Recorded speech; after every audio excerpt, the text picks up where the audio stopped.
मातीविना शेती हे तंत्रज्ञान हायड्रोपोनिक्स आहे. यामध्ये आपण घरच्या घरी हिरवा चारा उपलब्ध केलेला आहे. ह्या चारा आपण जनावरांना खाऊ घातल्यानंतर त्यांचं फॅट वाढतं, दूध वाढतं आणि जनावरांची रोग प्रतिकार शक्ती वाढते. हा चारा आपल्याला प्रति रुपये खर्च 3 रुपये पडतो. आपल्याला ह्याची निर्मिती सोलारवरती पण करता येते. सोलारवरती बॅटरी चार्ज होते. बॅटरी साधारणतः 4 दिवसाचा बॅकअप घेते. दिवसामध्ये ऑन टाइम मिनिट आणि सेकंडमध्ये ऑन टाइम मिनिट आणि आवरमध्ये एकदा सेट करता येते. त्यानंतर तर 2 तासाला पाणी स्प्रे होतं.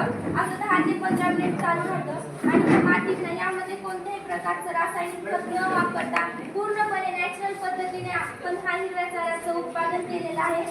याचं संरक्षण कसं करायचं? याला मुंग्या लागण्याची भीती असते.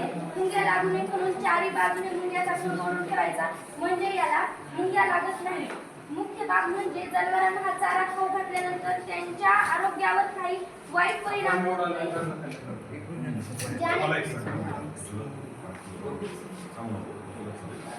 हिरवा चारा आहे, किती मोठा करतोय? त्याला काहीच नाही का माती वगैरे? माती नाही सर, फक्त हे अशाच पद्धतीने हाईट किती करता येते? सरांचा प्रश्न काय आहे? हाईट आता पाण्यावर एवढं जातं ते.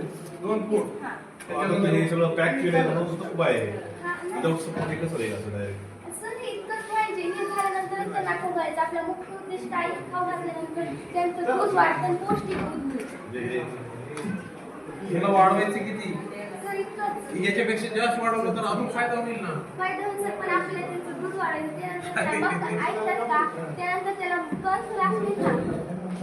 इतक्या हाईटला कसे वाढतील कल्स मॅडम? ते उंच झाले सर, आपण खाऊ घालू शकतो. ते किती दिवसात वाढतात ते? हे किती दिवसाचं आहे?